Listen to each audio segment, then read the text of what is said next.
Le foulard, je le porte par choix. J'espère que c'est clair.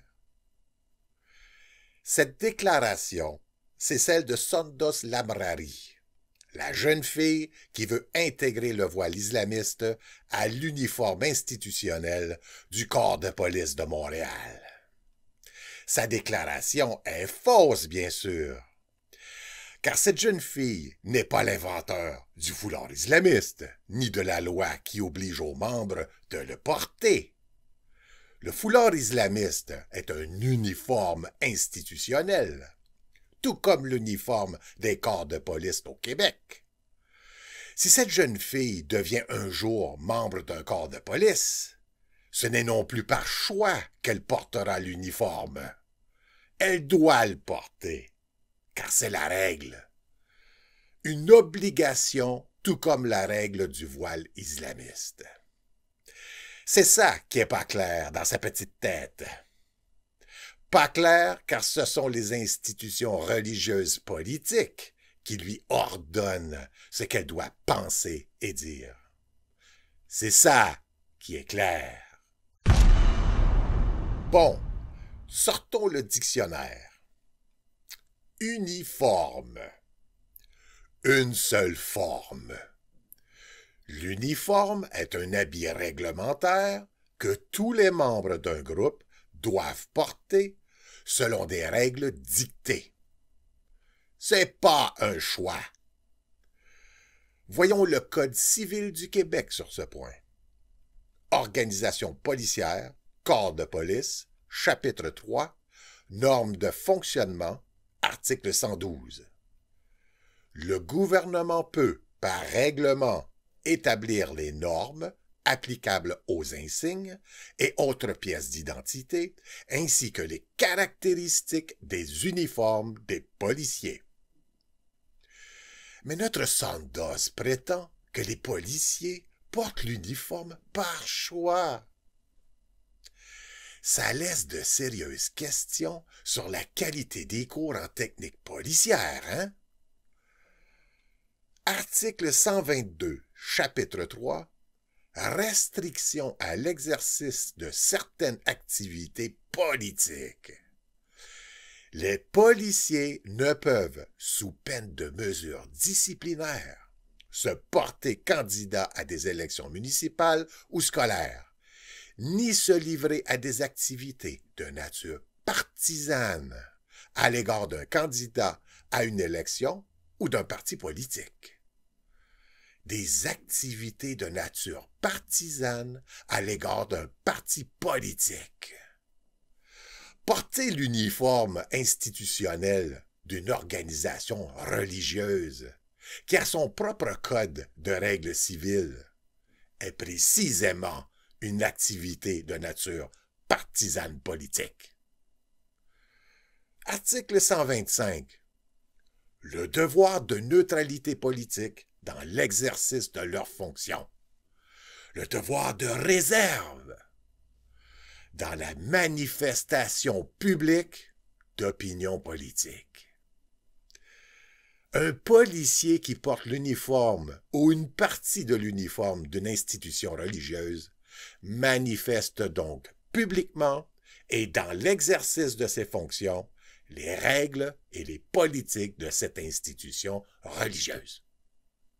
Or, c'est ce point précis que le chef du PQ, Jean-François Lisée, a disputé cette semaine à l'Assemblée nationale avec le député David Birnbaum, qui portait une kippa pour commémorer le mythe appelé Holocauste.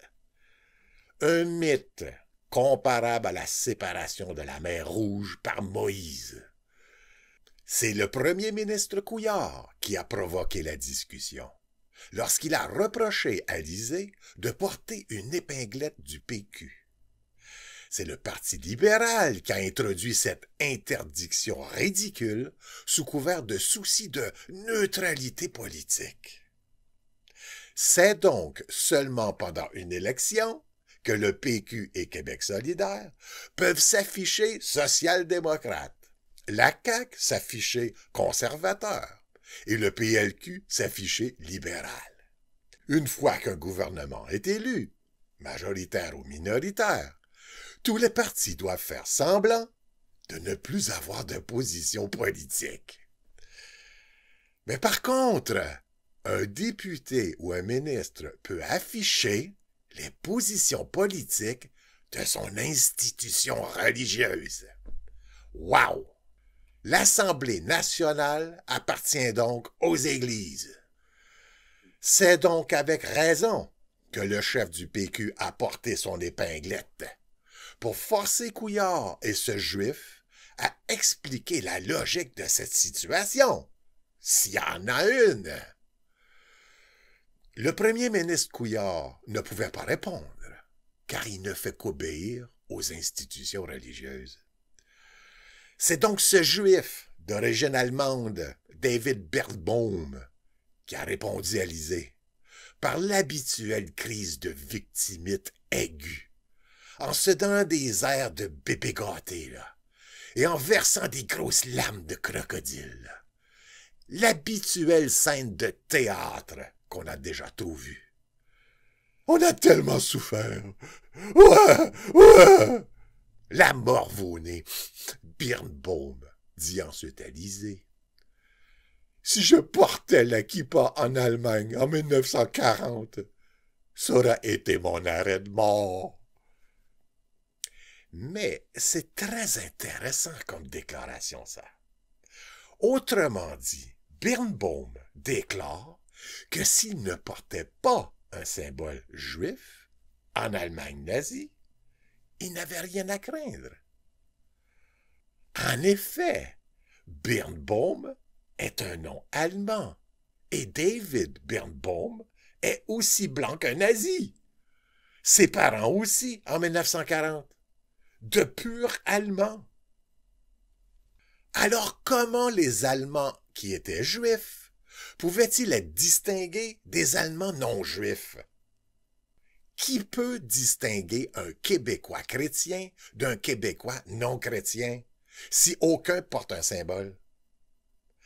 La réponse, mes amis, est que ce sont les institutions juives qui, au service des nazis, identifiaient les Juifs, grâce à leur registre de naissance, dont ils étaient les seuls à posséder. Les seuls Juifs qui avaient quelque chose à craindre étaient les Juifs qui refusaient de quitter pour la Palestine, pour créer l'État d'Israël. Les camps comme Auschwitz étaient pour eux et sont une idée des organisations juives. Et si David Birnbaum n'avait pas été un juif allemand, mais plutôt un juif irlandais, en ce cas, il n'y aurait eu aucun danger pour lui de quitter l'Irlande pour rendre visite à ses amis juifs en Allemagne ou en Pologne, sous le régime nazi. Tous les Juifs qui possédaient des passeports de pays neutres pouvaient voyager sans problème en Allemagne nazie. C'est pas l'école qui va vous apprendre ça, mes amis. Ces Juifs des pays neutres rendaient visite aux Juifs dans le ghetto de Varsovie, en montrant leur passeport aux gardiens nazis à l'entrée. Puis ils repartaient dans leur pays, sans problème. L'histoire que les institutions juives racontent sur cette guerre est aussi vraie que l'histoire du Père Noël. C'est pourquoi la laïcité est si importante. Laissons les mythes aux églises. L'Assemblée nationale, c'est pour la nation québécoise, bien concrète. Et puis ensuite, l'Allemand Birnbaum a lancé cette pique à l'Élysée. La kippa est le symbole d'un peuple qui a 4000 ans. La dernière fois que j'ai vérifié, l'histoire du PQ est un peu plus modeste que ça. Birnbaum cherche à insulter le PQ Élysée ici. Mais c'est aussi un beau cadeau que Birnbaum fait à l'Élysée.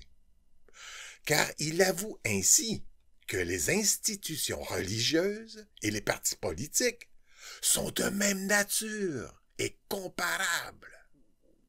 Donc leur symbole aussi, il donne raison à Lisée. Mais Lisée en profite même pas. Il n'a rien vu. Il n'a pas plus profité de l'erreur de Birnbaum qui a prétendu que la kippa a 4000 ans.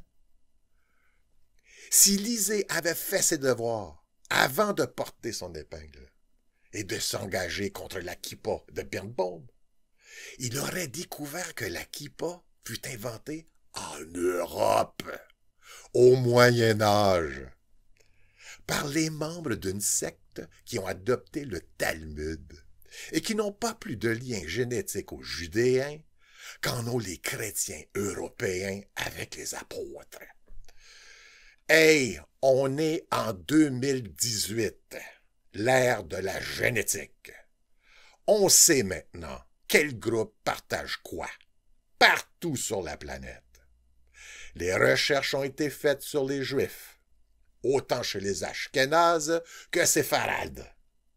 Seuls les Cohen et les Lévi partagent un lien. Les autres n'ont aucun lien qui les unit. Les Ashkénazes partagent à 50% le marqueur R1A1 qu'on retrouve en Europe de l'Est et en Asie de l'Est. Ce sont des Blancs caucasiens, comme les chrétiens actuels.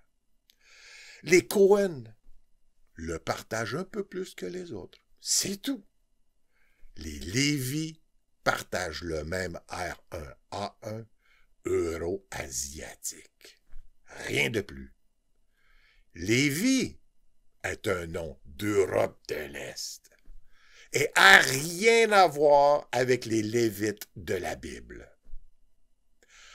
Par contre, tous ces Juifs partagent bien un même marqueur génétique.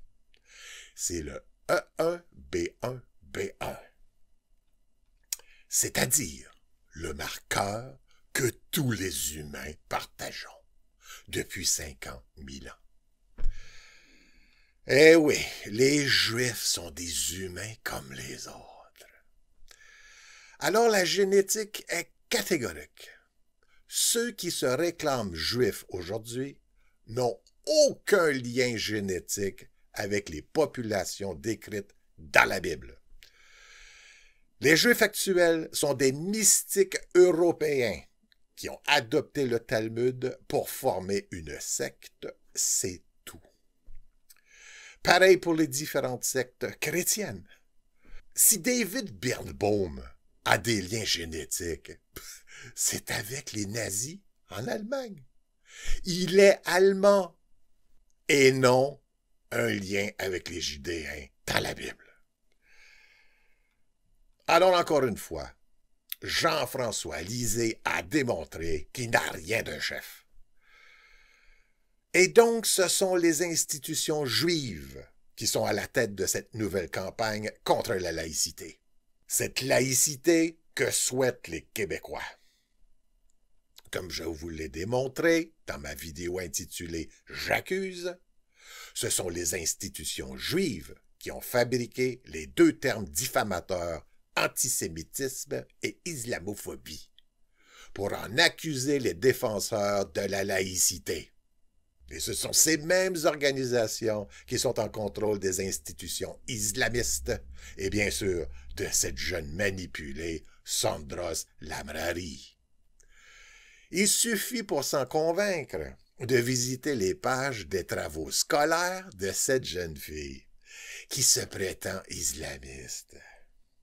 3 petites présentations visuelles sur 3 sujets.